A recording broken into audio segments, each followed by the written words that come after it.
Shyam Basnet sir हाम्रो साथ हुनुहुन्छ। श्याम सर यहाँलाई हार्दिक स्वागत छ। धन्यवाद। आज एका बिहानै तपाईँको आउने सौभाग्य मिल्यो। त्यो तपाईँको आज रेगुलर टाइम हो नि त, मङ्गलबार त। तपाईँको आउँदै थिएँ आज होइन, अस्ति शनिबारको दिन एउटा कुरा नोटिस गरेँ। सूर्यविनायकमा ठ्याक्कै स्पिड चेकिङ रहेछ। 7:30मा म त्यहाँ आइपुगेको थिएँ। स्पिड चेकिङ रहेछ, थुप्रो गाडीहरू, झन्डै 20-25वटा गाडीहरूलाई टिकट काट्दै थिए ट्राफिक प्रहरीहरू। ट्राफिक प्रहरी पनि बिहानै उठेर टक्क टिकट काट्नको लागि रेडी रहेछ। आज पनि आएको टिकट काटिरहेको थिएँ कि शनिबारको दिन चाहिँ ठ्याक्कै त्यहाँबाट आएँ अनि मनमा सोच्दै सोच्दै आएँ कि यो ट्राफिक प्रहरीले ठिक गरे हो कि गल्ती हो कि ठिक हो, त्यो अब आफूमा त्यो हुन्छ नि द्वन्द्व चलिरहेको थियो। तपाईँको घर अगाडि आएको, घरको साइडमा त 2टा खाल्डो रहेछ बाटोमा होइन। अब जनताको छोरोले अलिकति बेसी हाँक्यो भने त्यहाँ उसले टिकट पाइहाल्यो, तर सरकारले त अब यहाँ टिकट पाउने त चान्स भएन। धन्न आज चाहिँ त्यो 2टा खाल्डो कसले माटो हालेर भए पनि पुरेछ कि यो सडक विभागले, नगरपालिकाले नगरपालिकालाई थ्याङ्क यू भन्न मन लाग्यो। अब हामीले पहल, हाम्रै छिमेकीले पहल गरेर ल्याएर आएको। यहाँ आफू नकुदी केही हुँदैन नि त यो। तर त्यो पालमा तपाईँको मोटरसाइकल राति पऱ्यो भने चाहिँ मान्छेको ज्यान जाने थियो। अनि यस्तो पट होल्स त अल नेपालै अब अल काठमाडौँभरि छ क्या होइन। अनि हामी नागरिकलाई चाहिँ तपाईँको फाइन गराउनको लागि बिहान 7 बजे पनि ट्राफिक प्रहरी बस्छ, तर नागरिकको जीव ज्यानको सुरक्षाको लागि चाहिँ ऊ बस्दैन, उसले त्यो पट होल्सहरू देख्दैन होइन। अनि बेलुका तपाईँको ठ्याक्कै अलिकति ढिलो 4 बजीतिर गयो भने पनि ऊ त्यहाँ फेरि त्यही चेकिङ गरेर बस्छ। अनि 8:30 बजे पछाडि तपाईँ जानुभयो भने ऊ मापसे चेक गरेर बस्छ। एनी हाउ जनतालाई फाइन बढाउ त हो नि होइन। अब घन्टी सरकारलाई त के छ र, घन्टी सरकारसँग पैसा छैन, घन्टी बजाऊ ट्याक्स उठाऊ, तपाईँले भन्न खोजेको त्यही हो। तर कुरा के छ हेर्नुहोस्, मैले खास यहाँ उठाउन खोजेको विषयवस्तु नेपालैभरि अमेरिकाको जस्तो बाटो अथवा यही सूर्यविनायक कोटेश्वर सडक खण्डको जस्तो बाटो नेपालैभरि भएर अनि चाहिँ तपाईँको त्यो फाइनको व्यवस्था लागू गरेको भए अनि पो हो त हाम्रो देशैभरि यस्तो राम्रो सिस्टम छ, फाइन तिर्नु पनि राम्रो हो जस्तो लाग्थ्यो। तर त्यही अलिकति 11वटा लाइट रहेछ क्या, 8 किलोमिटरमा 11वटा लाइट रहेछ मैले गनेको, त्यो पनि बानेश्वरसँग। अनि जहाँनिर लाइट छैन त्यो 2 किलोमिटर त्यहाँनिर ट्याक्कै त्यहीँ बस्ने, त्यहीँ गरिब छोरालाई टिकट काट्ने, त्यहीँ बस्ने, त्यहीँ गरिब छोरालाई टिकट काट्ने हो कि। अनि यो चाहिँ एनिमल फार्म जस्तो लाग्यो सर, यो हाम्रो देश होइन, यो चाहिँ एनिमल फार्म जस्तो। एक्ज्याक्टली यो के हो भन्नुहुन्छ भने यहाँ आम्दानीको स्रोत कहिले पनि गरेन। आम्दानीको स्रोत चाहिँ जनताको ट्याक्स, त्यो नै मानेको छ। जहाँसम्म स्पिड कन्ट्रोल, त्यो कन्ट्रोल चाहिँ ठिक हो, तर के हो भन्नुहुन्छ भने त्यस अनुसारको सर्भिस पनि दिनुपर्छ। ठिक हो, हामी हरेक चिजको ट्याक्स, मैले बेठिक हो भनेकै छैन क्या। अहिले तपाईँ सूर्यविनायकबाट कोटेश्वरसम्म तपाईँ आउनुहोस्, अहिले 8:10 हाराहारी भयो, अहिलेबाटै जाम सुरु भइसक्यो। तपाईँले कुनै ठाउँमा मोर देन 50 को स्पिड तपाईँले कुदाउन सक्नुहुन्न क्या। यो होल काठमाडौँमा तपाईँले मोर देन 50 को स्पिड कुदाउन सक्ने भनेको त्यही 2 किलोमिटर सडक खण्ड हो क्या। उसले युद्ध जिते जस्तरी चाहिँ काठमाडौँको जाम सिचलेर गएको हुन्छ, अनि त्यहाँनिर पुगेपछि अलिकति रिल्याक्स फिल गर्छ, अलिकति बटार्छ, सकिएको। काठमाडौँको अरू ठाउँमा बसेर गर न, मैले भनेको अन्त पनि स्पिड कुदाउनु मिल्ने बनाऊ, अनि त्यहाँ बनाऊ। अनि फेरि समस्या के रहेछ भने त्यो प्रायः लोकल गाडीहरू हुन्छ नि, यो सार्वजनिक यातायातहरू। म हिजो आउँदै थिएँ त्यहाँबाट ठ्याक्कै बाटोमा, अनि म चाहिँ अब 50 को स्पिडभन्दा त माथि कुदाउनु भएन, किनभने हामीले त नियम त मान्नु पऱ्यो। हामीले नियम मिच्यो भने अरूले कहाँ मान्छ जस्तो लाग्छ क्या मलाई चाहिँ। पछाडिबाट लोकल गाडीले यसरी हर्न बजायो सर, मेरो साथै गयो कि, उसलाई कानुन लाग्दैन। फेरि त्यो ट्राफिकले जब भेट्छ नि त्यति बेला मात्रै कानुन लाग्छ कि। त्यो त सही कुरा हो नि। यहाँ कानुन तपाईँलाई गरिबलाई लाग्छ, धनीलाई लाग्दैन, त्यो एउटा कुरा हो। मेन कुरा के हो भनेदेखि हामीले भदौ 24 गते जुन आन्दोलन गरेर परिवर्तन लिएर आएर फागुन 21 गतेको चुनावमा यी स्वतन्त्र पार्टीलाई 2/3 सिट दियौँ नि त। हामीले के को लागि भनेको थियो भने यहाँ शान्ति होस्, स्थिरता होस् र यहाँ प्रगति होस्। स्थिरता पोलिटिकल स्थिरता नभइकन प्रगति हुँदैन। तर यो 2/3 नै अस्थिरताको कारण बनेको छ अहिले। आज बिहान मैले यस विषयमा पोस्ट लेखेको छु हेर्नु फेसबुकमा। हामीले जे चिज गर्नु हुँदैन भनेको थियो त्यही चिज अहिले बालन र रविले गरिराखेको छन्। अहिले यस्तो अन्यल छ, न पुलिसले कसैलाई टेर्छ। हेर्नुहोस् न, त्यो नाबालक बच्चा 3 वर्षको बच्चाको त्यो जुन बलात्कारी हो तिनीहरूको बयान भाइरल गर्ने पुलिसै हो नि त। तपाईँ सदनमा हेर्नुहोस् त, त्यहाँ जस्तो अराजकता अर्को ठाउँमा छ। सांसदहरूको व्यवहार हेर्नुहोस्।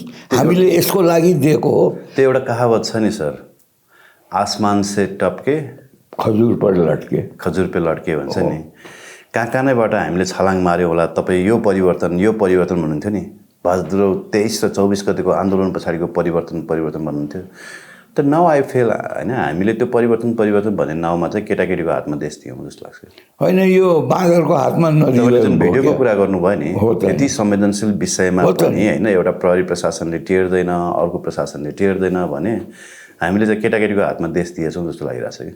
कसैलाई गाली गर्न मन लाग्छ भने गाली गर्दा हुन्छ होइन। अब मैले भने नि, अहिलेको देशको यो अवस्था अब 5 महिना मात्रै भएको छ, किन पर्खिने भन्छ।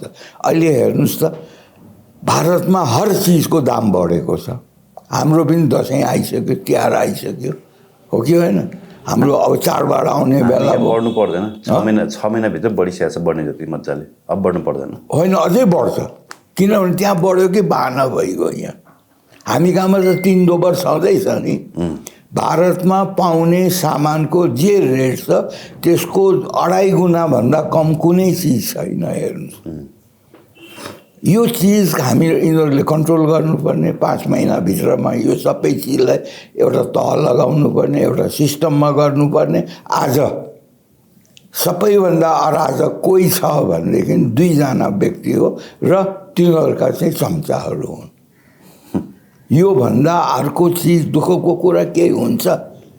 हेर्नुहोस् त, कत्रो विश्वास थियो हामीलाई कि युवा आउँछन्, युवा आइसकेपछि पढे लेखेका हुन्छन्, उनीहरू बुझ्छन्, उनीहरूले सही निर्णय गर्छन्, नबुझेको कुरा सिक्छन्, पत्ता लगाउँछन्, अनि निर्णय गर्छन् भनेर हामीले यिनीहरूलाई भोट दिँदाखेरि योभन्दा ठुलो विश्वासघात के हुन्छ भन्नुहोस् त। यो विश्वासलाई कसले रक्षानमा फ्यालिदियो भन्नुहुन्छ भने, एक रवि, दोस्रो बालन। अरू कसैलाई दोष दिनु पर्दैन। हामी त्यो खगेन र सुनारलाई किन दोष दिन्छौँ? हामी त्यो राजु पाण्डेलाई किन दोष दिन्छौँ? हामी त्यो बिचारा तामाङ बहिनीलाई किन दोष दिन्छौँ? यिनीहरूलाई त्यहाँ राख्ने, पुर्याउने त, टिकट दिने त यिनीहरू नै हो। कि बालनको सिफारिसमा भएको छ कि रविको सिफारिसमा भएको छ? आशिका तामाङ र खगेन सुनार त I think they are doing good क्या। यिनीहरूभन्दा त बेटर गरिरहेको छन्, एटलिस्ट जनताको सवाल त उठाइरहेछन् नि। होइन, त्यो मैले माने कि, तर के छ भनेदेखि तपाईँ सबै चिज भत्काएर, तपाईँलाई के अरे जाडो लाग्यो भने घरै बालेर ताप्ने त। आज हेर्नुहोस् न, जतिसुकै भन्नुहोस्, म त तपाईँसँग चाहिँ मेरो सङ्गत 10 वर्ष हुन आँटिसक्यो युवराज भाइ है। You know me inside out. तपाईँ मलाई भित्र बाहिर सबै चिन्नुहुन्छ। श्यामबहादुर के हो, कस्तो हो भन्ने चिन्नुहुन्छ। त तपाईँलाई मैले यो 79 सालको चुनावदेखि अहिले मेरो राष्ट्रिय सवाल भन्ने च्यानल थियो, त्यस बेला मैले राष्ट्रिय युवा सवाल भनेर एउटा अभियानै चलाएर काठमाडौँ, ललितपुर, सुनसरी, मोरङ यी 2-4 जिल्लाका भ्याएको जति कलेजहरूमा स्टुडेन्ट्सहरूलाई तिमीहरूले भोट दिएर मात्रै बाहिर जाऊ है भाइ बहिनी हो भनेर मैले प्रचार गरेको। हेर्नुहोस् त, मेरो यो 5 वर्षको जुन मेहनत छ, या 4 वर्षको जुन मेहनत थियो त्यो त खेर गयो नि। अहिले हामीले चाहिँ के बुझ्नु पर्यो भनेदेखि यहाँ अर्काको बलले हिँड्ने बाहेक युवा बाँकी रहेनछन्। सक्कली युवा त कि त बेलचा चलाइराखेका छन्, पसिना बगाइराखेको छन् अर्को देशमा, कि त यहाँबाट पलायन भएर गइसक्यो। पहिले हामी ब्रेन ड्रेन मात्रै भन्थ्यौँ, त्यसपछि अब मसल ड्रेन भयो हेर्नुहोस्। त्यसपछि अहिले हाम्रो मनी ड्रेन हुँदैछ। ल भन्नुहोस् त, जुन देशमा 14-15 खरब लिक्विडिटी ब्याङ्कमा हुन्छ, रेट इन्ट्रेस्ट रेट पहिलेको भन्दा आधीमा झर्छ, त्यो पैसा उठाउने मान्छे छैन भनेपछि यहाँ लगानीको वातावरण छ कि छैन भन्ने कुरा यी भाइ बहिनीले बुझेको छैनन् होला। यी पढे लेखेका भाइ बहिनीले भन्नुहोस् त। आज यो त सिम्पल लजिक हो नि। म त कुनै इकोनोमिस्ट पनि होइन। आज सबै चिज महँगो छ, ब्याङ्कमा पैसा थुप्रै छ, सरकारको सञ्चितमा बढौती नै छ। त्यस्तो अवस्थामा मान्छे यो 5 महिनामा कतिले आत्मदाह गरे, कतिले आत्मदाह गर्न कोसिस गरे, कतिले बलात्कार गरे। यो एउटा तपाईको साइको रोग हो क्या। तपाईले सम्झिनु भएको छ ती 2टा केटाले त्यो 3 वर्षको केटीलाई बलात्कार गर्नु। केटी पनि नभन्न, बच्चा भन्न। बच्ची होइन, बच्चीलाई बलात्कार गर्दा त्यसमा सेक्सुअल प्रेजर थियो त। त्यो त के हो भने फ्रस्ट्रेसन क्या। मान्छेले रिसले कुटेर अनि ऊ गर्छ नि, इन्टरकोर्स गर्छ नि, त्यस्तालाई त सनका पागल भन्छ। कसले गर्यो यो? युवा हेर्नुहोस् न, 15 वर्ष र 16 वर्षको केटो छ। तिनीहरू निराश भयो यो 5 महिनामा। यो चिज किन बुझ्दैन हाम्रो सोसाइटीले, सरकारले? यो सरकारको 5 महिनामा उनीहरूले जुन वादा गरेको थियो, जुन आश गरेको थियो, त्यो नपाएपछि उनीहरू डेस्परेट भए। होइन, डिडिसीको घिउ वहाँ तपाईँको खाडी मुलुक पुर्याइसक्यो सर। देश त गाए पलट हुने भने डिडिसीको घिउ तपाईँको खाडी पुग्यो होइन। सबैभन्दा अब मुस्ताङमा हेर्नुहोस्, प्रधानमन्त्री गएर आउनुभयो। मुस्ताङमा अब तपाईँको पर्यटकको यस्तो भिड लाग्छ अरे, मुस्ताङ अब बालन ब्रान्ड बन्दैछ होइन। हेटौँडा के एउटा घन्टेले पो लेख्दै थियो के भनेर लेख्दै थियो भने तिजमा चाहिँ दिदीबहिनीहरू योपालि चाहिँ सबैले हेटौँडा कपडा उद्योगको साडी किनमा है सरकारलाई सहयोग गरौँ अरे। हेटौँडा कपडा उद्योगले साडी चाहिँ कहिलेबाट उत्पादन गर्न थालेछ मलाई थाहै भएन होइन। त्यस कारण होइन, बालेन किन्छ इज राइट, अलवेज राइट होइन। मलाई के भन्छु भने यो क्याबिनेट जति मन्त्री छ, यो सदन पनि अघि अमेरिकामा त आफ्नै बिल्डिङ छ कि छैन मलाई थाहा छैन एम्बेसीको। त्यहीँ बस्नु, किनभने त्यहीँ दिमाग छ भने त्यहीँ यसको सल्युसन खोज्नु र त्यहीँबाट शासन गर्नु। हामीलाई इन्डाइरेक्ट किन गर्नु? डाइरेक्ट गर्नु नि। पहिले भारतमा, इन्डियामा अङ्ग्रेजहरू व्यापारीको रूपमा आयो। त्यसपछि इस्ट इन्डिया कम्पनीको सरकार भन्न थाल्यो, कम्पनी सरकार भन्न थाल्यो। पछि त्यो कम्पनीलाई ब्रिटिस सरकार भन्यो, गभर्मेन्टले लियो नि। त्यो यो पनि त्यहीँ गएर चाहिँ युनाइटेड स्टेट्सको सरकारकोबाट भनेर त्यहीँबाट शासन गर्नु नि, सिद्धिको नि। एम्बेसी सरकार, कम्पनी सरकार भने जस्तै होइन, सजिलो। अनि ल भन्नुहोस् त, योभन्दा लाज मर्दो। अब त मलाई बोल्न पनि घिन लागिसक्यो यिनीहरूको नाम लिएर। तर हामीले धेरै प्रगति गरेछौँ नि त सर। एकजना धुरन्धर विश्लेषक होइन, जसको नाम लिन म चाहन्न किनभने फेरि मानहानिको मुद्दा लाग्ला, उहाँले के भन्नुहुन्थ्यो भने एउटा अन्तर्वार्तामा नेपालको तपाईँको त्यो शक्ति केन्द्र छ अहिले दिल्ली र ब्रसेल्समा छ भन्नुहुन्थ्यो कि। दिल्ली र ब्रसेल्स यही 2टा शब्द मैले सुनेको। अब दिल्ली र ब्रसेल्स भन्दा पनि टाढा होइन, अब वासिङटनमै पुगेछ होइन त, डिसीमै। होइन, मैले भनिहालेँ नि तपाईँलाई, इस्ट इन्डिया कम्पनी व्यापारीको रूपमा आएको थियो, यिनीहरू एनजिओको रूपमा आए। हेर्नुहोस्, त्यस बेलामा एनजिओको सरकार भनेर हामीले सुशीलालाई भन्यौँ होइन। त्यसपछि ब्रिटिस सरकारमा परिणत भयो। यसलाई जहाँबाट सञ्चालित छ त्यहीँबाट चलाउनु। बरु त्यहाँ भारतमा त युनियन ज्याकै फैरहेको थियो नि त होइन, झन्डा पनि युनियन ज्याकै लगाएको थियो नि त होइन, मतलब बेलायतको झन्डा।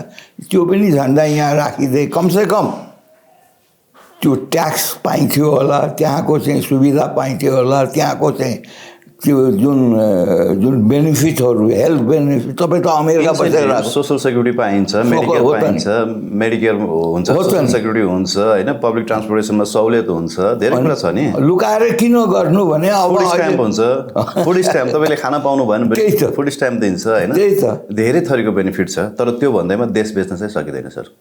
होइन त बेचिस, अब त मलाई डर लाग्यो। होइन डर राष्ट्रियताको लागि होइन, त्यहाँ बिहान बिहान त्यहाँ तपाईँको त्यही राष्ट्रियताको लागि बिहान बिहान त्यहाँ छड्के हानेर हामीलाई एनिमल फार्ममा जसरी त्यो टिकट काट्दा पनि हामी तिरिरहेछौँ क्या। त्यही राष्ट्रियताको लागि अरू देशमा 6 लाख पर्ने गाडी नेपालमा 30 लाख रुपियाँ दिइरहेछौँ।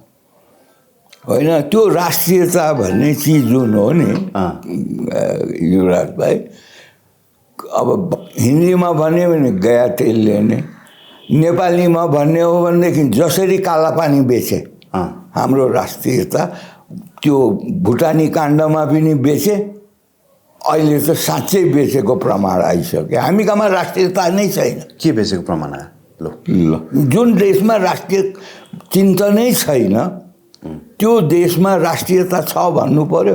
हामीलाई लिपुलेख र कालापानी होइन, लिम्पियाधुरा बेचेको कुरा कहिलेको थाहा छ भनेदेखि टनकपुर सन्धिमा। म त त्यही टनकपुर सन्धि हेर्नु भन्दैछु नि।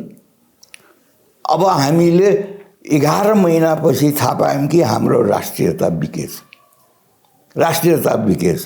हेर्नुहोस् त, जुन सरकारले मध्यमवर्गीय र मध्यमवर्गीयको विकासमा, देशको विकासको आधारले हामी बजेट बनाउँछौँ भन्छ र त्यो देशमा 75% मध्यमवर्गीय मुनिको वर्गमा छ, lower middle class, poor class र बिलो द पोभर्टी लाइन। हामी कहाँ 75% भन्दा बेसी छ। यो सरकारलाई यो युनियन ज्याकको सरकार नभने के भन्नु? पोभर्टी बिलोपति लाइन छ अरे, पोभर्टी लाइन यो 3टा वर्गमा 75% भन्दा बेसी छ नेपालमा। बिलो पोभर्टी लाइन चाहिँ 75% भन्दा बेसी छ भने होइन, होइन, below lower middle class, poor class र बिलो पोभर्टी क्लास। कहाँ हुनु सर, सब मान्छे कति तपाईँको चकाचक। अब अहिले हेर्नु त कति मान्छे खुसी छन्। आमा बरु तपाईँको चाउचाउ र चिउरा खाइन्छ, घन्टी सरकारको विरोध गरिँदैन भन्छन्। बरु चिया र पाउरोटी खाइन्छ होइन, ग्यास नभए नि हामी घन्टी सरकारको विरोध गर्दैनौँ भन्छन्। अनि त्यो चिया र पाउरोटी पनि घर पठाइदिनु नि, जनतालाई त्यो दिएर चाहिँ अनि नारा गर्न लाउनु नि त। यो तपाईँ धनी नभएको भए त्यस्तो होइन। मलाई हिजो रातिदेखि अघि म बौलाएँ कि देश बौलायो कि यी नेता बौलायो भनेर मैले अस्तिदेखि सोच्न थालेँ, बुझ्नु भएन? जता हेऱ्यो सबै देख्छु। म हिजो उसमा गएँ, भाटभटेनीमा गएँ, त्यहाँ त्यस्तै भिड छ। बाहिर गयो, गाडीको गाडी छ, 50 लाख 1 करोड भन्दा मुनिका गाडी चढ्नै छोडिसके। 50 लाखमा त चढ्नु हुने गाडी नै आउँछ। त्यही त भने त। अब के 50 लाख भन्दा मुनिका गाडीको के भन्छ प्राइस घट्छ भन्थे अर्थमन्त्रीले, अर्थमन्त्री उतार्नु पऱ्यो। होइन, यो अर्थमन्त्री हाम्रो लागि मैले अघि के भने त्यसपछि मैले सोच्न थालेँ के रहेछ यस्तो कुरा भनेपछि हामी त्यो सर्कलमा बसेर चाहिँ विश्लेषण गर्छौँ। हाम्रा विश्लेषकहरू जुन सर्कल चाहिँ मिडल क्लास र अप्पर मिडल क्लासमा छ। आखिर भाटभटेनीमा सपिङ गर्न जाने त त्यो त मिडल क्लासभन्दा माथिको या मिडल क्लासभन्दा मुनिकोले त जाँदैन। गरिबहरू नि भनेपछि हाम्रा यी नेताहरू सर यस्तो क्या, गरिबहरू पनि जान्छौँ, हामी जान्छौँ। कहिले चिनी सस्तो पाइन्छ क्या, अनि त्यो चिनी मात्रै किन्न नि जान्छौँ क्या। अनि अन्तभन्दा कहिले चामल सस्तो पाइन्छ, त्यो एक बोरा चामल मात्रै किन्न नि जान्छौँ क्या। अनि म चाहिँ कहिले काहीँ गोलभेडा किन्न नि जान्छु सर। तपाईँ हेर्नुहोस्, उनीहरूले मासमा ल्याउँछ होइन, अलिक बढी ल्याउँछ। आलु गोलभेडा कहिले काहीँ सस्तो पाउँछ क्या त्यो किराना पसलमा भन्दा। अनि गोलभेडा झ्याप्प उठाउनु पऱ्यो भने चाहिँ त्यहाँ जाने कि। अब हेर्नुहोस्, हिजो म र भाउजू गयौँ अघि। अब हामीले यहाँ दाल राम्रो पाएनौँ क्या, म दाल किन्न गएको। हेर्नु, किन्यौँ हामीले 1500 को दाल साल मसला किन्यौँ 1500 को। मेरो ट्याक्सी भाडा लाग्यो 600, 2100 रुपियाँ त परिगयो मलाई। मलाई त महँगो पर्यो नि त। नेक्स्ट टाइम दाल किन्नु पऱ्यो भने चाहिँ मलाई भन्नु, म साल ट्रेडिङबाट ल्याइदिन्छु। ल मलाई बरु क्युआर गरिदियो हुन्छ। ल होइन, साल ट्रेडिङ तपाईँलाई ट्याक्सी भाडा नि लागेन। हो त। दाल कुन चाहिँ तपाईँको त मोटरसाइकल त एक्ज्याक्टली दाल कुन चाहिँ चाहिन्छ भन्नु। यो साल ट्रेडिङ चाहिँ तपाईँको त्यही G2G भएको भएर होला, अथवा गभर्मेन्ट ओन भएको भएर। म त्यही भन्दैछु। धेरै सुलभ रहेछ त्यहाँ। अहिले हेर्नुहोस् न, न त चना खान नसकिने होइन त्यो भाटबडीमा 170 रुपियाँ पर्ने चना साल ट्रेडिङमा 130 मा आउँदो रहेछ। त्यो म तपाईँलाई भाटबडीमा 300 पर्ने त्यो राजमा त्यहाँ तपाईँको 230 मा आउँदो रहेछ। तपाईँले बडा राम्रो टपिक उठाउनु हो। म जे चिज भन्दैछु, सल ट्रेडिङले G2G गरेको हुनाले उसले चाहिँ सस्तो दिँदैछ भन्नुभयो भने हाम्रो पनि भारत सरकारसँग के चाहिँ हाम्रो ट्रेड एग्रिमेन्ट छ भने है, के चाहिँ ट्रेड एग्रिमेन्ट छ भने हामीले फ्याक्ट्री प्राइसमा पाउँछौँ। त्यहाँ जति फ्याक्ट्रीबाट निक्लेपछि जस्तो अन्तशुल्क लाग्छ, हो कि होइन? यहाँ भ्याट लाग्छ, उहाँ GST लाग्छ। त्यो यहाँ कमिसन खान्छन् क्या लुकाएर। मेरो कुरा त पुरा गर्न दिनु। भारतको तपाईँको अन मार्केट प्राइस देखाउँछन्, अनि ल यार भारतमा यति पर्छ भन्छन्। त्यो पाएको तपाईँले भनेको सहुलियत चाहिँ यहाँका दलालहरूले खान्छन्। नै मैले तपाईँलाई अर्को चिज भन्दैछु, प्लिज कन्टिन्यू सर। कुनै ट्याक्स लाग्दैन। के लाग्छ भने त्यहाँ जति ट्याक्स तपाईँले किन्नुहुन्छ, डिलरसँग किन्नुहुन्छ, त्यो तपाईँले रिफन्ड पाउँछ। हेर्नु अघि भनेपछि उनीहरू सबै ट्याक्स तिरेर बोर्डरमा चाहिँ नाफा राखेर बेच्छ, त्यसको 2 डबलमा 3 डबलमा हामीले किन्नुपर्छ यहाँ नेपालमा। त्यसैले त क्रस बोर्डर गएर किन्छ त मान्छेले। अहिले यो सरकारले चाह्यो भने G2G एग्रिमेन्ट गरेर जति पनि इन्टरप्रेनर छ, तपाईँ एकछिनलाई भन्नुहोस्, तपाईँलाई इम्पोर्ट गर्न मन लाग्यो, तपाईँलाई चाहिँ त्यो के अरे पर्मिसन दियो गभर्मेन्टले भने सबैलाई खुला छोडिदिनु नि।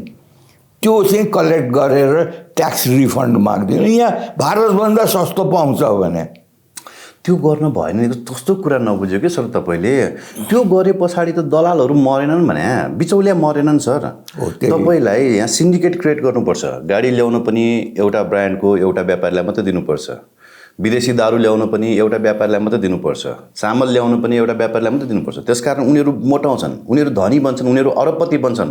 अनि तिनै अरबपतिको कमिसन यति त्यो कुत्तेका दाना खाएर यी नेताहरू पालिन्छन् क्या। तर गरिबको छोरोले मगायो भने त उसको मात्रै ट्याक्स हानिन्छ। एउटा जुत्ता मगाएको 9,000 रुपियाँ ट्याक्स तिरेको बिल अझै पनि सम्म छ। अनि गरिबको छोराले त सक्दैन। अनि यो हिजोको त्यो राणा शासनको जुन खालको माइन्डसेट थियो नि, क्लोज्ड इकोनोमीको, त्यही माइन्डसेटमा अहिले पनि चलिरहेछ। पढेका अर्थमन्त्री भने पनि नपढेका आए पनि एउटै हो क्या सर। होइन, त्यही बडा राम्रो कुरा तपाईँले बडा राम्रो कुरा गर्नुभयो हेर्नुहोस् युवराज भाइ। मैले जे भन्दै आएको छु हेर्नुहोस्, अस्ति यिनीहरूले MRP नभइकन सामान इम्पोर्ट गर्न पाउँदैन भन्यो अघि। 800वटा एकछिन मलाई बोल्न दिनु, 800वटा कन्टेनर रोकियो। हेर्नुहोस्, रोकिएपछि पछि गएर व्यापारीहरूसँग सम्झौता गरेर आफ्नो तजबिजले उसले तोकेको रेटमा छोड्ने भनेर भन्यो। सुन्नुहोस् न, मलाई बालवाटारभित्र बिचौलियालाई बोलाएर सहमति गर्नु पर्यो। त्यही त सुन्नुहोस् न त। म त्यसपछि प्रधानमन्त्रीले भेट्न थाल्यो मान्छे भनेर हामी बडा खुसी भयौँ। कसलाई भेट्यो? उद्योगपतिहरूलाई भेट्यो। बिचौलिया भन्न उद्योगपति चाहिँ नभन्दै होइन होइन, अब यिनीहरूको नामबाटै भनौँ न, नभए जनताले बुझ्दैनन् क्या। बिचौलिया जनताले बेग्लै त भन्ने मात्रै हो, पिठै त्यहाँबाट ल्याउने अनि यहाँ ल्याएर 20 रुपियाँ बनाउने त हो। मेरो कुरा त सुन्नुहोस्, जनतालाई चाहिँ भ्रममा नपारिदिनुहोस् न तपाईँ। उद्योगपतिलाई ल्याएर आयो, तिनै उद्योगपतिहरूसँग 21 अरब चाहिँ बिजुलीको उठाउनुपर्छ भनेर रवि कराएको होइन, सदनमा भोट चुनावमा आएको होइन। उनीहरूको चाहिँ 21 अरब चाहिँ नउठाउने, हामीलाई चाहिँ 5% लगाइदिने। ल भन्नुहोस् त, यो सरकार होइन हिसाब बराबर भइसक्यो। अहिले हामीलाई लोड सेडिङ दिनको के अरे पनि 2-3 घन्टा लोड सेडिङ सुरु भइसकेको छ नि। उनीहरूलाई सहुलियत दिइरहेको छ नि। त्यही त सुन्नुहोस् न, म भन्दैछु। त्यसपछि कसलाई बोलायो? व्यापारीलाई बोलायो। त्यसपछि कसलाई बोलायो? के अरे सेयर बजार मार्केटका दलालहरूलाई बोलायो। त्यसपछि कसलाई बोलायो? गभर्नरलाई बोलायो। हेर्नुहोस्, जनतालाई बोलायो त। अनि त्यो भन्सारमा र यो जुन व्यापारीहरूसँग कुरा गरेको र त्यसले के देखाउँदैछ भने जुन चिजको विरोध रविले र बालेनले गरेर 2/3 तिनीहरूबाटै सञ्चालित रहेछ भन्ने कुरा त देखियो भनेर पो मैले भनेको। त्यो सुन्नुहोस् न, एउटा कुरा 100 रुपियाँको भन्दा बेसीको सामानमा जुन कर लगाइदियो नि भन्सारमा बोर्डर क्रस बोर्डरको, त्यो कसले गर्दा? यिनीहरूले नै गर्दा हो नि त। यिनै व्यापारीले बिचौलिया अनि दलालहरूले बिचको कमिसन खान पाउँछ नि त भने गभर्मेन्ट यिनीहरूले खान नपाइकन छोडेको छ त। त्यही त गभर्मेन्ट इन्सेन्टिभ पनि खान पाउँछन्, कस्टम ड्युटिजमा चाहिँ घटबड गरेर पनि खान पाउँछन्, जताबाट पनि यिनीहरूले खाने हो। त्यसैले बिचौलिया मोटाउनको लागि पनि त बडो सिल गर्नु पर्यो। त्यसले मैले अघि के भन्यो भनेदेखि स्टार एन्ड स्ट्राइप झन्डा यहाँ लगाएको बुझ्नुभयो? अघि बिचौलियाको सरकार हो भनेर त्यसैले त शेरबहादुर छुनिँदैन, त्यसैले त ओली छुनिँदैन, त्यसैले त प्रचण्ड छुनिँदैन र हल्ला फैलाइन्छ। आज समात्यो, भोलि समात्यो। यो कसले हल्ला फैलाएर राखेको? समातेको केही दिनमा छुट्छ, ओली छुट्यो के अरे। सुन्नु न, यो यस्तो म चाहिँ त्यसरी भन्दिनँ होइन, देशमा अरू देशको झन्डा फैलाउनुपर्छ भनेर। किनभने भुटेको मकै र सातु मात्रै खाएर पानी समेत नखाइकन 7-7 दिन लडेर जोगाएको स्वतन्त्रता हो होइन, यो स्वतन्त्र देश हो। त्यसकारण त्यही स्वतन्त्रताको लागि र त्यही नेपाली हौँ भन्ने पहिचानको लागि, त्यही आइडेन्टिटीको लागि अनि त्यही सार्वभौम सत्ता र हाम्रो मैले के भनेको थिएँ, हाम्रो राष्ट्रियताको लागि चाहिँ हामीले त्यो कर तिरिरहेका छौँ। बिचौलियाहरूलाई मोटाउनको लागि पनि हामीले त्यो कर तिरिरहेका छौँ, किनभने हामी राष्ट्रियता चाहन्छौँ कि। तर के त्यो महँगो राष्ट्रियताको लागि हामीले महँगो राष्ट्रियताको लागि हामी तिरिरहेको छौँ। यदि होइन भने त दुर्गा प्रसाईलाई जिम्मा दिएको भए दुर्गा प्रसाईले अस्ति भारतमा मिलाइसक्थ्यो त, नसकिने रहेछ भनेर होइन। यो त नसक्ने बेदी हुन्छ भारतलाई भने त उनीहरूले हो त नि, अहिले मिलाइसक्थे। अनि भारतको जस्तै हामी त यहाँ कति रुपियाँ किलो आटो होइन, 2 रुपियाँ किलो चामल, 2 रुपियाँ किलो चामल र 3 रुपियाँ किलो आटो हामी खान्थ्यौँ होला। तर हामी किन महँगो खाइरहेछौँ भने त्यही राष्ट्रियता जोगाउनको लागि होइन। हामीले त दुःख गऱ्यौँ, तर यो दुःखको फाइदा कसले लिएको छ भने यी बेच्नेले नै लिइराखेको छ। त्यो पो भनेको त इस्ट इन्डिया कम्पनीको बदलामा ब्रिटिस गभर्मेन्टको चाहिँ क्राउनको शासन गरायो नि भारतमा, त्यही चिज लागू हुँदैछ। यो नयाँ पुरानो भन्ने भाष्य नि, अब मान्छेहरूले फेरि यो नयाँ र पुरानो भन्न थाल्यो भने चाहिँ अब त्यो चाहिँ किनभने एउटै रहेछ। हेर्नुहोस्, यिनीहरू तिमीहरूले लुट्यौ, मैले लुट्न पाइनँ भनेर मात्रै आएका रहेछन् यी पनि। नत्र भए त्यो गिरिबन्धुको सन्दर्भमा त्यत्रो धेरै स्ट्याटस लेख्ने अहिलेको प्रधानमन्त्री बालेन शाहले गिरिबन्धुको फाइल त कता धमिराले खाए के भएछ? लाज पनि लाग्छ होला नि हौ प्रधानमन्त्रीज्यू। त्यो वापस ओली कहाँ पठाइदिएको छ, कस कहाँ पठाए आई डोन्ट नो होइन। तर उहाँको स्ट्याटस हेर्दाखेरि चाहिँ ओहो यो मान्छे आए पछाडि केपी ओलीलाई जेल हाल्छ, सबैले सोचे त्यही हो नि होइन। यो चाहिँ त्यही गिरिबन्धुको सन्दर्भमा सबैभन्दा धेरै स्ट्याटस लेखा त बालेन शाहले हो नि, थाहा छ। आज खोइ त गिरिबन्धु सबैभन्दा बेसी कराउने चाहिँ रवि हो नि, हो कि होइन? हो होइन, पहिलो सबै कुरा चाहिँ के रहेछ भने आज सहकारी गुमसुम, आज गिरिबन्धु गुमसुम, आज ओम्नी गुमसुम, वाइट बडी गुमसुम। यो सब के रहेछ भन्दाखेरि तिमीहरूले खायो केटा हो, पुग्यो, अब हाम्रो पालो है नत्र भनेर रहेछ। त्यसैले त भन्दैछन् त। अस्ति के पहिले के भन्थ्यो भने बहुमत देऊ, हामी 100 दिनमा गरेर देखाइदिन्छौँ भने। अनि यिनीहरूलाई फागुन 21 गतेको चुनावमा जनताले के बुझ्यो भने यिनीहरूलाई बहुमत दियो भने 2/3 नभएर हामीले सकेनौँ भन्छन्। त्यस कारणले 2/3 दिए नि त। अब अहिले के भन्छ रवि भनेदेखि स्थानीय इकाइ र प्रदेश सरकार नभइकन शासन गर्न नसकिने रहेछ, त्यस कारणले यो दिएर देखाऊ अनि हामी गरिदिन्छौँ भनेपछि त्यो मात्रै हो र स्थानीय के अरे स्थानीय तहमा चाहिँ सबैभन्दा धेरै भ्रष्टाचार हुँदो रहेछ भनेर बोले कि हिजो फेरि भ्रष्टाचारी भनेर केपी ओलीलाई भन्ने यिनीहरू नै। यी जति सांसद बनेका छन् नि यी मध्ये 75%हरूले केपी ओलीलाई भ्रष्टाचारी भनेर लेखायो नि। यो कुरा कस्तो हो भने अहिले फेरि स्थानीय तहलाई दोष दिँदैछन् कि मैले कङ्ग्रेसमा जब गगन सभापति भएर चुनावमा गयो तपाईहरूसँगै कुरा गर्दाखेरि मैले भनेको चाहिँ यो मोडिफाइड रूप हो गगन चाहिँ शेरबहादुरको भनेको थिएँ। आज त्यही चिज देखियो। अहिलेको रवि भनेको भ्रष्टाचारीहरूको या ओलीको भनौँ शेरबहादुर प्रचण्डहरूको चाहिँ 21वां सदीको चाहिँ मोडिफाइड रूप हो यो। यिनीहरू त्यो देखियो नि त। अहिले म त हिजो रातिदेखि यति निराश भएको छु कि हामीले यो 4 वर्ष जुन प्रचार गऱ्यौँ तपाईँ र मैले पनि गऱ्यौँ होइन टेन्सन नलिन त्यो एउटा रहेछ कि त्यो कन्टेन्ट के हो त्यसको नाम घन्टी हो कि कन्टेन्ट हो होइन उसले त अब आजै गएर उसले किन्छ कि हेटवटा कपडा उद्योगबाट उत्पादित होइन हेटवटा कपडा उद्योगको साडी किन्छ ऊ त लगाउँछ पछि तिज आउँदैछ छमछमी नाच्छ ऊ जस्तो खुसी के हुन्छ टेन्सन किन लिने तपाईँ पनि हेटवटा कपडा उद्योगको साडी किन्नुहोस् न होइन अब सुन्नुहोस् न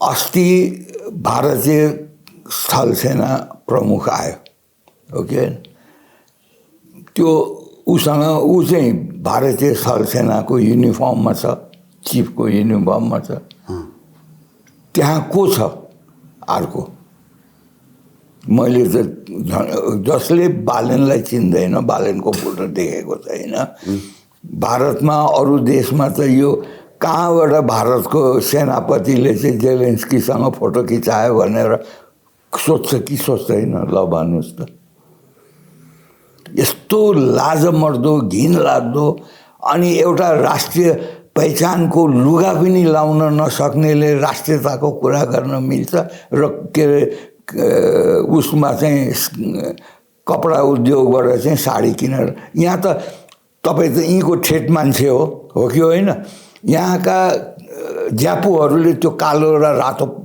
पारी भएको साडी आफै बुनेर लगाएको हो कि होइन पटासी हो कि होइन हो त अनि त्यो पटासी जस्तै हुँदो रहेछ फेरि राजवंशीहरूको पनि त्यसलाई चाहिँ अर्कै के भन्दो रहेछ उहाँहरूले पनि तपाईँको त्यो जुटको केकबाट आफैले बनाउँदो रहेछ त्यो यस्तो यस्तो त्यो उसमा उम्रिने त्यो झारहरूकोबाट त्यो फाइबर निकालेर आफैले बुन्नुहुँदो रहेछ थारूहरूले आफैले बुन्दो रहेछन् होइन तपाईँको मेचे धिमालहरूको आफ्नै छ सबैको आफ्नो ट्रेडिसन आफै बनाउँछन् नि हो त अल्लोको लुगा आफै बनाउँछन् होइन त्यो चाहिँ लगाउनु नि यहाँ पनि घरेलु त छ नि तपाईँ अहिले हेर्नुहोस् त अस्ति मैले एक महिना अगाडि खादी दिवसको दिनमा मोदीले दिएको सन्देश हेर्नुहोस् है अहिले खादी चाहिँ 50 टाइम्स त्यसको माग बढेछ दुनियाँमा हेर्नुहोस् के 50 टाइम्स माग बढे खादी कपडाहरू भने कस्तो खद्दरको कपडा खद्दरको कपडा त्यो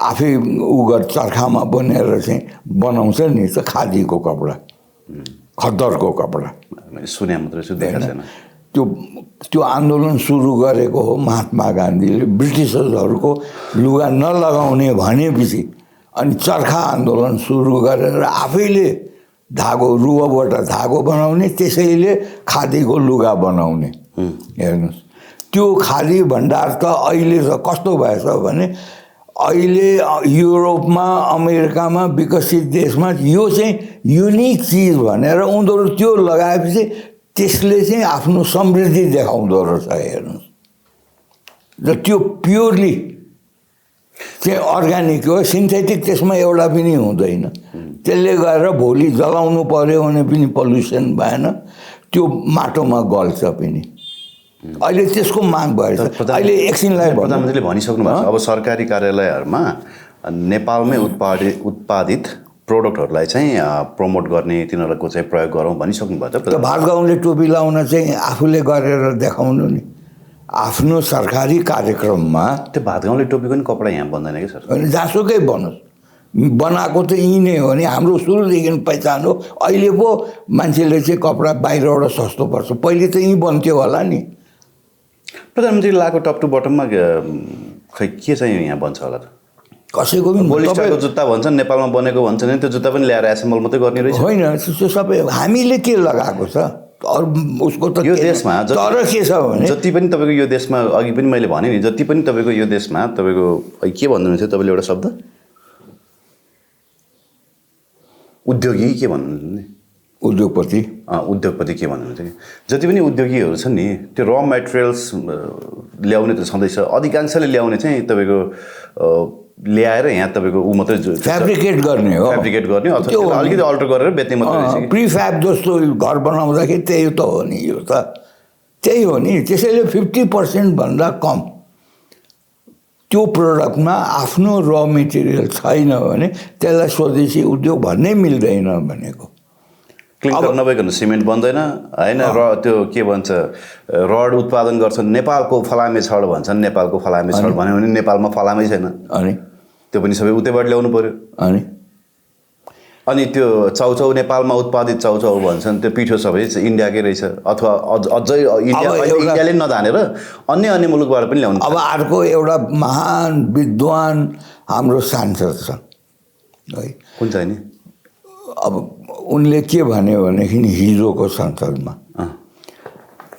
हाम्रो स्याउलाई प्रवर्धन गर्नको लागि बाहिरको स्याउ रोक्नु पर्यो भनेर भने अघि सदनमा। एउटा कुरा के छ भने आजको वर्ल्डमा तपाईँले क्वालिटी र प्राइस दुइटै मेन्टेन गर्नुपर्छ।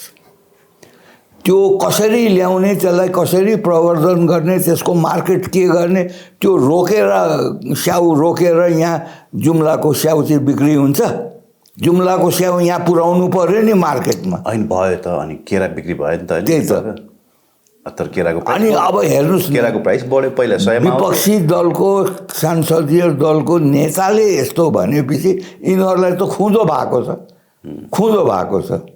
जब यस्ता अल्पबुद्धिवाला चाहिँ विपक्षी दल हुन्छन्, अघि तपाईँ एउटा हेर्नुहोस् न, म हर्कसँग किन चित्त दुखेको भन्नुहुन्छ भने उसले दैनिकी सामानको चाहिँ समस्या उठाउनु नि, खालि त्यो प्रधानमन्त्री आएन आएन आएन आएन त आएन, ल भइगयो के त्यसैलाई थामेर बस्ने त? अब अगाडि बढ्नुपर्छ कि पर्दैन?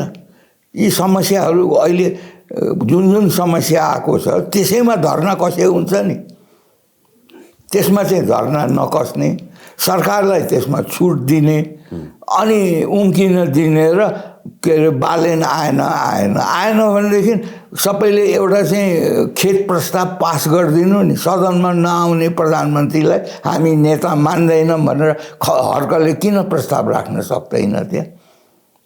मैले भोट चुनावको बेलामा सहयोग गरेको, तपाईँले त उसको, तपाईँ र डाक्टर मिश्राले त उसको पर्सनालिटी बनाउनलाई तपाईँहरूले मद्दत गरेको।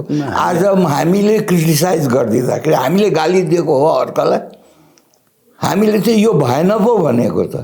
यस्तो हो कि सर, म चाहिँ अब यो पोइन्टमा पुगेँ कि अब यो भन्यो भने मान्छेले यसले निराशा बाँड्यो, यसले फ्रस्ट्रेसन बाँड्यो भन्छन् होइन। साला कोही चोरहरू पनि यो देश बनाउन आएका होइनन् कि सर, आफै बन्न आएका हुन्। सही कुरा भन्नु। कोही आफूलाई स्वकीय सचिव राख्ने, कोही तपाईँको गाडी किन्ने 4-4 महिनामा, सांसद भएको 4 महिनामा, कोही नयाँ अपार्टमेन्टमा बस्ने, कोही नौटङ्की गर्ने, कोही मिडियाबाजी गर्ने, कोही के गर्ने, सबलाई केही न केही चाहिएको छ। उनीहरू आफ्नो जिन्दगी बनाउन आएका हुन्, देश बनाउन आएका होइनन् कि।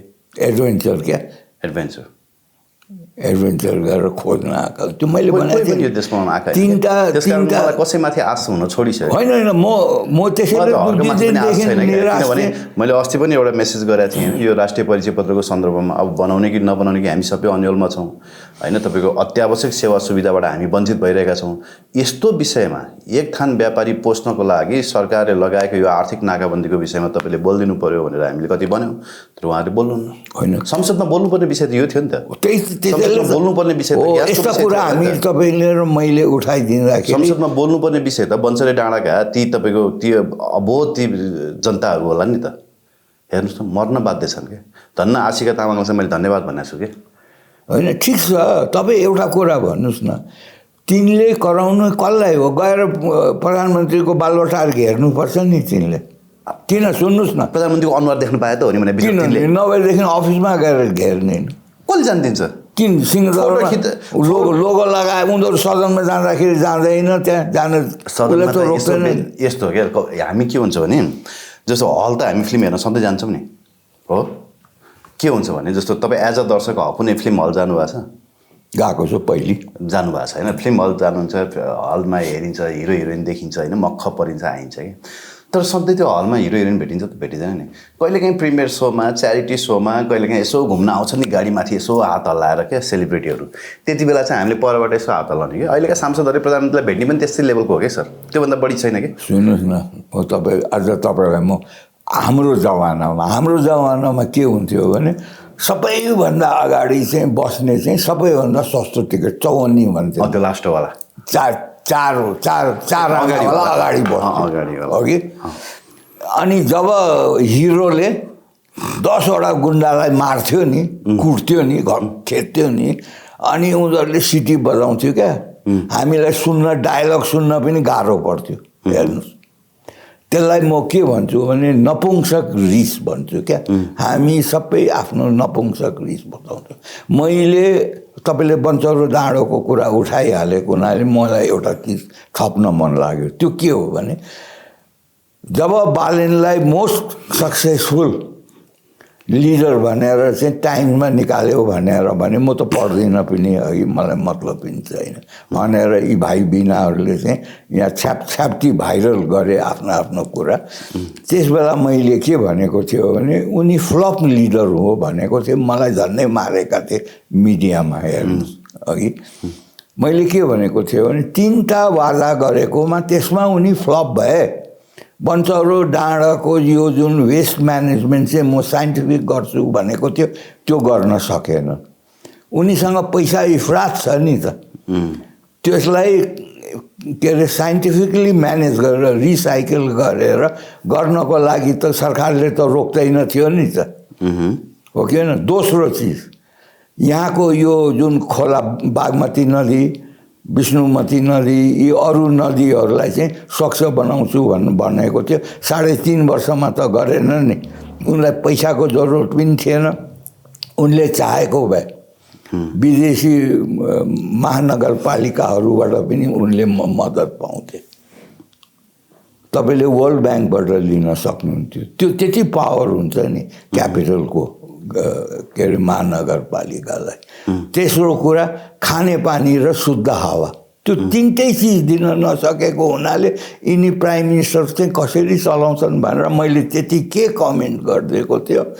मलाई उनीहरूको त्यो श्राप लाग्ने हो भने म अहिले तपाईँको अगाडि बस्न पनि सक्ने थिइनँ होला। मलाई तपाईँले अर्कै दुनियाँबाट खोजेर ल्याउनुपर्छ। त्यस्तो गरे। आज हेर्नुहोस् त यो देशमा बाँकी के छ? अब एउटा आशा थियो, त्यो आशा पनि मारिदिए यिनीहरूले। अब जनता केले बाँच्ने भन्नुहोस् त? अब सस्तो आउला, राम्रो दिन आउला भन्ने त आशा नगरे हुन्छ। अब त्यो आशा गर्ने भाँडो पनि हराइदिए। हामीले 24 गते भदौ अब हामीले चाहिँ अब मुक्ति पायौँ भनेको थियो। जुन दिन सुशीलाले शपथ ग्रहण गरिन् र उनले आफ्नो पहिलो वक्तव्यमा मेन स्ट्रिम पार्टीका नेताहरूलाई धन्यवाद दिन्। उनीहरूको कारणले यो सरकारको निर्माण भएको हो र भनेर थपेको छ। सँगसँगै जेनजी आन्दोलन भनेर थपेको छ क्या पुच्छारमा। त्यति भन्ने बित्तिकै 12 बुधे फेरि स्ट्रङ भयो भन्ने मान्छे हामी नै हो। हेर्नुहोस् अब आज आएर के बुझ्यो, के बुझ्यो, सबै एउटै बुझ्यो हो क्या? के बुझ्यो, कसो बुझ्यो होइन, यी सबै एउटै के त्यही हुन्। हामी नबुझे पनि त्यही हो। सबैको एउटै उद्देश्य भनेको यो जनता भनेको चाहिँ यहाँको जनता भनेको चाहिँ तपाईँले बोइलर पाल्नुहुन्छ नि, थाहा छ? के अरे बोइलर पाले देख्नु, बोइलर फार्म देख्नु भएको छ? अथवा तपाईँले सुँगुर फार्म पनि देख्नु भएको छ? अलिक थाहा हुन्छ होला। तपाईँले हिलो लगेर खानिदिनुहोस्, त्यो मरेको कुखुरा लगेर खानिदिनुहोस् होइन। अथवा माछा फार्म पनि देख्नु भयो होला तपाईँ त, तराईको मान्छे। मैले त्यो बोइलर लगेर फालिदिनुहोस्, त्यो माछाले एकैछिनमा खाँदो रहेछ कि। हो त। त्यो ढुटो लगेर फालिदिनुहोस्, खान्छ। पिठो लगेर फालिदिनुहोस्, जेसुकै फालिदिनुहोस् उसले खान्छ। किन गोबर लगिदिनुहोस्, मान्छेको गोबर जे लगे। मेरो त 1.5 बिघाको त आफ्नै पोखरी थियो नि। अनि तपाईँले अब एक दिन यसो मन लाग्यो होइन, अब कोही किन्न आयो, त्यस साइड तपाईँले सबैभन्दा ठुलो कुन्चानी भएको छ नि, त्यसलाई टक्क निकाल्ने हो, सट्ट मार्ने हो अनि खाने हो। तपाईँको बोइलर पनि सबैभन्दा ठुलो कुन्चानी पहिला ठुलो भएको छ, त्यसलाई टक्क निकाल्ने हो। तपाईँलाई मन लागेको दिन अथवा त्यो गाउँमा कसैलाई खान मन लागेको दिन टक्क ल्याउने हो, त्यसलाई मार्ने हो अनि बेच्ने हो। क्या त्यो हामी त्यही हो जनता। यिनीहरू हाम्रा मालिक हुन्। अनि हामीसँग कति लुट्न मन लाग्छ, कति चुस्न मन लाग्छ, हामीलाई कहाँ लगेर मार्न मन लाग्छ, त्यो सबै उनीहरूको अधिकार छ कि। वास्तविक सरकारको डेफिनेसन चाहिँ त्यो होइन, तर हामीमाथि गरिएको व्यवहार चाहिँ त्यो हो कि। अब यसमा मलाई मैले अघि तपाईँले बिचमा बोलिहाल्नु भयो। अघि मैले सुशीलाले त्यो भन्नु र अहिलेको बालेन र रविको सरकारले शेरबहादुर ओली प्रचण्डलाई उन्मुक्त गर्ने एउटै कुरा हो नि। उनीहरूकै सहयोगले चाहिँ यो व्यवस्था टिकेको रहेछ भन्ने कुरा त अहिले बालेन र रविको क्रियाकलापले पनि देखाउँदैछ। भोलि आज 9 गते हो क्या अरे होइन युवराज भाइ? भोलि बालेनले के गर्छन् त्यसबाट चाहिँ अनि हामीलाई चाहिँ एउटा क्लियर पिक्चर आउँछ कि वास्तवमा बालेन के हो र रवि के हो। किन भोलि के गर्छन् र? भोलि उनले त हाउसमा त 11वटा सांसदको क्वेसन त लिइसकेका छन्। भोलि संसदमा आउने दिन हो नि त। आउँछन् उनी यसो गर्छन् अनि फेरि अब चीनतिर पनि देखिन्छ। चीनको पनि हामीले नेपालले चाहिँ सीमा मिच्याएछ भन्छन्, जान्छन्, सकिहाल्यो नि त्यो। ठिकै छ, अब त्यही भन्ने रहेछन्। अनि हामी कुन कसको टुङ टुङ टुङ ताली बजाउँछन् स्मार्ट सांसदहरूले, हो त। स्मार्ट ढ्यापढ्यापेहरूले टुङ टुङ ताली बजाउँछन् होइन। भोलि तपाईँको घर पनि चिनको भागमा पर्ला नि फेरि। त्यस्तो छैन सोधौँ। तर अब सुन्नु न, यो सबै खुद्रा खाद्री विषय भयो। मैले झन् अन्तर्वार्ता नै रोइन गरेँ जस्तै मैले पनि धेरै बोलेँ होइन। अलिक आक्रोशितै भएको थिएँ क्या। त्यो बिहान बिहान जनतालाई दुःख दिए देख्दा छ कि जम्मा जम्मी तपाईँले पत्याउनुहुन्न। साँच्चै यति सचित्त दुख्छ नि मान्छेलाई। यो दुख्दैन होला तर जसलाई पर्छ नि त्यो पर्नेहरूलाई दुख्छ। मेरो त हात पनि बटारिँदैन क्या, म 50को स्पिडभन्दा माथि कुदाउँदिनँ, मेरो त उमेर भयो। तर पनि मान्छेलाई मान्छेकै व्यवहार गर्नुपर्छ जस्तो लाग्छ। 8 किलोमिटर सडक सूर्यविनायकबाट कहाँसम्म? कोटेश्वरसम्म। बानेश्वरसम्म 8-9 किलोमिटर होला, ल 10 किलोमिटर होला। 10 किलोमिटरमा 11वटा बत्ती छ। सूर्यविनायकदेखि 11-12वटा बत्ती होला। अझै गर्न मैले कहाँ बोलाएँ होला। त्यो 12 किलोमिटरमा पनि मान्छे त्यहाँ जाँदाखेरि एकछिन यो भनेर समातेको छ, अर्को छिन ऊ भनेर समातेको छ, अर्को छिन ऊ भनेर समातेको छ। कहिले मापसे भनेको छ, मान्छे त्यो राति घर जान खोज्या हुन्छ। अनि जुन बेला मान्छेलाई जहाँ अप्ठ्यारो पर्छ त्यहाँ समातिने क्या। अहिले ट्राफिक अहिले तपाईँको ठ्याक्कै त्यो जाम भएको छ नि, त्यो जामको बेलामा चाहिँ 50को स्पिडमा कुद्ने गरी बाटो बनाइदेऊ न। त्यही त होइन। अहिले म अब जानु पऱ्यो नि, म जाँदैछु बानेश्वर, मलाई ठ्याक्कै आधी घन्टा लाग्छ सर गट्ठाघरबाट बानेश्वर पुग्नको लागि। मान्छे हो नि हामी क्या। कर तिमीले भनेको अनुसारको कर तिरेको छौँ, तर मान्छेलाई दुःख दिने मात्रै नियत चाहिँ राज्यको भयो। यो कुरा चाहिँ बुझिदिनुपर्छ जस्तो लाग्छ। पटक पटक भनिसकेको छु, राज्यले बुझ्दैन होइन। तपाईँको यही गट्ठाघरमा हो नि, त्यो स्पिड चेक गर्ने क्रममा त्यो मान्छे आत्तिएको कारणले गर्दाखेरि स्कुटर लडेपछि अर्को गाडीले हान्यो। यही चोकमा हो नि दुर्घटना। त्यहाँबाट यहाँ चेक गर्न छोडे होइन हो नि। त्यो चेक गर्न छोडे पछाडि कतिवटा दुर्घटना भयो त्यहाँ? अहिले कतिवटा दुर्घटना भयो त्यहाँ? तपाईँले केबाट सुरु गर्नुभयो भने नि हामीलाई दुःख दिएको छ भने यिनीहरू हाम्रो दुःखमा यिनीहरू सुख गर्ने मान्छे। यस्तोलाई के भन्छन् थाहा छ? स्याडिस्ट। यिनीहरू हामीलाई दुःख दिन मात्रै चाहिँ सरकार फर्मेसन गरेको, यो ब्युरोक्रेसी फर्मेसन गरेको, यो प्रहरी डिपार्टमेन्ट फर्मेसन गरेको भनेको जनता कजाउनुको लागि मात्रै हो क्या। जनतालाई कजाउने मात्रै हो नि सर, जनतालाई रमाउन पनि सिकाउनुपर्छ तिमीहरूले। त्यो त उनीहरूले रमाउने हो नि, हप्ताको 2 दिन। आफूहरू चाहिँ सरकारी गाडी बोकेर चाहिँ रमाउन जाने, अनि जनतालाई चाहिँ जति बेला पनि हानि मात्रै हो नि त। त्यो स्याडिस्ट भनिहाल्यो नि मैले। ओके, यही कारणले गर्दाखेरि मैले झन्डै इन्टरभ्यू रुइन गरेको। तर एकदमै इम्पोर्टेन्ट विषय चाहिँ के छ भने प्रधानमन्त्रीजी मुस्ताङतिरको यात्रामा लाग्नुभयो। भारतीय राष्ट्रिय सुरक्षा सल्लाहकार अजित डोभालजी चीन लाग्नुभयो। के यो गम्भीर हो हाम्रो लागि? हाम्रो लागि गम्भीर किन हो भन्नुहुन्छ भने यो सबै भारत र चीनको विषयमा चाहिँ उनीहरूको समस्या भनेको बोर्डर हो। मेन इस्यु बोर्डरको समस्या हो है, अरू कुनै समस्या छैन। बोर्डरको समस्या हुँदै पनि भारतको सबैभन्दा ठुलो बिजनेस पार्टनर, ट्रेड पार्टनर भनेको चाइना नै हो। दुनियाँमा कहीँबाट बेसी सामान आउँछ भने चाइनाबाट नै आउँछ। एउटा त्यो त चलिराखेको छ, हो कि होइन? अहिले जयशङ्करले गएर पुटिनलाई भेटिसक्यो। आज त्यहाँको अर्थमन्त्री सीतारमण होइन, उनी जाँदैछिन् के अरे क्यानाडा र अमेरिका। त्यहाँको trade and commerce minister Piyush Goyal 5वटा देश जाँदैछन्। सबै मन्त्री बाहिर जाँदैछन्। हेर्नुहोस् कारण के हो भने 12 सेप्टेम्बर र 13 सेप्टेम्बरमा त्यहाँ ब्रिक्सको समिट हुँदैछ। नयाँ वर्ल्ड अर्डर आउँदैछ। हाम्रा चम्चाहरू, चाहिँ स्वतन्त्र पार्टीका जो चम्चाहरू छन्, उनीहरूले के भन्छन् भने मोदी डराएर चाकरी गर्दैछ बालेनको भनेर। बालेनलाई किन बोलाएको भनेदेखि हामी बिचमा छौँ क्या। चाइना र भारतसँगको हाम्रो 1100 किलोमिटरको हामी बोर्डर छ। बालेनलाई कसले बोला? भारतले बोलाएको। कहिले? ल अब तपाईँ अब अलिकति सेतार चाहिँ नै निमन्त्रणा पठाएको हो र थियो नि त। जस्तो आधिकारिक च्यानल मार्फत यहाँको परराष्ट्र मन्त्रालयमा निमन्त्रणा आइपुगेको छैन भन्ने चाहिँ सुने होइन, पछि त आएको छ भन्यो, हामी 1 वर्ष नजाने भन्यो। नै त्यसो भनेको छैन। भारतीय विदेश मन्त्रालयका प्रवक्ताले के भनेका छन् भने तपाईँहरूले बालन शाहलाई निमन्त्रणा पठाउनु भएको छ भन्दाखेरि उहाँले ओथ लिने बेलामै हामीले बधाई दिँदाखेरि निमन्त्रणा पठाइसकेका छौँ भनेको छ। होइन, अफिसियली गएको छ भनेको छु मैले। त्यो अफिसियली त्यो चाहिँ तपाईँको ओथ लिने बेलामा होइन, अहिले पछाडि छैन। होइन, पछाडि पनि पठाएको। फेरि त्यो निम्तो दिनलाई के अरे विक्रम मिस्त्रीलाई पनि आउन लागेको बेला त्यति बेला चाहिँ पठाउने भनेको छ। तर त्यस पछाडि चाहिँ कोही निमन्त्रण लिएर नेपाल आएको जस्तो मलाई लाग्दैन। मलाई चाहिँ पुरा गर्न दिनुहोस्, त्यसपछि तपाईँको सप्लिमेन्ट्री क्वेसन आउँछ। गलत इन्फर्मेसन त दिनु भएन। होइन, म गलत छैन, त्यो मलाई थाहा छ। अघि उसले भेट्न किन खोजेको थियो भने यो पठायो त तपाईँको निमन्त्रणा। म त्यो आउँछु पहिले मेरो यो फ्लुएन्सी चाहिँ नरोकिनु। होइन, आइ एम नट हाइपोथेटिकल, म भन्दैछु त। आएको छ निमन्त्रणा, आएको छ त भन्दैछु त। के मतलब मेल फ्याक्स गरेर पठाइदियो? होइन, इमेल गरेर पठाइदियो। तरिका त कसै न कसैबाट त्यो धेरै च्यानलहरू हुन्छ। आधिकारिक च्यानलबाट पठाउँछ नि सर, त्यो कहाँ त्यो थोरै ऊ हो र। सुन्नुहोस् न, तपाईँ खोज्दै जानुहोस्, प्राइम मिनिस्टर पिएमओ अफिसले निम्तो पाएको छौँ भनेर त्यो पनि कन्फर्म गरिसकेको छ। तर हामी अहिले आफ्नो समयमा जान्छौँ भनेर भनेको छ भारतले। के भारतलाई यहाँको पिएमओले अनुकूल समयमा जाने भनेको छ। अनुकूल समयमा भनेपछि निम्तो नआइकन अनुकूल समयमा जाने भन्न त भन्दैन नि। एउटा कुरा थियो, मैले अर्को सिरियस कुरा के भन्न खोजेको भने यो ब्रिक्समा को यो शिखर सम्मेलनको लागि यिनीहरू अहिले फिल्ड वर्क गर्दैछन्।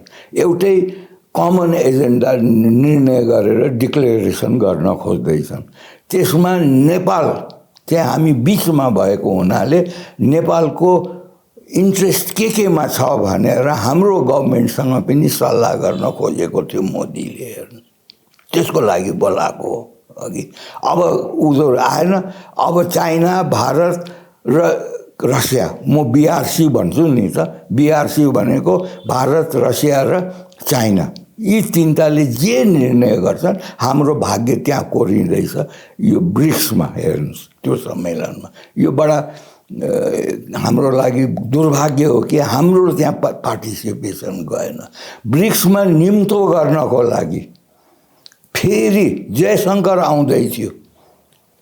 जयशङ्कर उसले नजाने भनेपछि जयशङ्करले क्यान्सल गर्यो नि। तपाईँलाई यो भारतीय परराष्ट्र मन्त्रालयले भनेको छ। त्यो निम्तो बोकेर आउनु लाग्यो त जयशङ्कर। हो त नि, उनीहरू नजाने भनेपछि ऊ गरेको। हामी अहिले 1 वर्ष हाम्रो थुप्रै काम छ भने हेर्नुहोस् न तपाईँ आर्काइभमा, त्यो बेग्लै कुरा हो कि। अब यस्तो भएपछि अब यहाँ के भन्छन् हाम्रा चाहिँ उपबुजुर्गहरू, भारत लग कामिसक्यो। भारत र चाइना मिल्ने बित्तिकै यहाँ त यिनीहरूको त ढिम्री कसिन्छ नि। यति बेकुफ छन् यिनीहरू र यिनीहरूले किन सन्काइदिएको छ म यो बुझ्दिनँ। अमेरिका सन्देशमा भारत चाइना हो र भने अस्ट्रेलिया मिले पनि केही हुँदैन। त्यसैले त मैले भनेको इस्ट इन्डिया कम्पनी किन भन्नु, के अरे हामी एमसिसीको चाहिँ कम्पनीकोबाट शासित छौँ किन भन्नु। एकैचोटि स्टार एन्ड स्ट्राइप ल्याएर झन्डाइदिनु नि बालुवाटारमा, सिधैको नि कुरा। ब्रिटिसरहरूले गरेन, इस्ट इन्डिया कम्पनीले शासन गरुन्जेलसम्म ब्रिटेनको झन्डा भएन। जब क्राउनको अन्डरमा आयो उसले त लगेर त दिल्लीमा त युनियन ज्याक त फहराइदियो नि। फहरायो कि फहराएन? कलकत्तामा फहरायो पहिले त।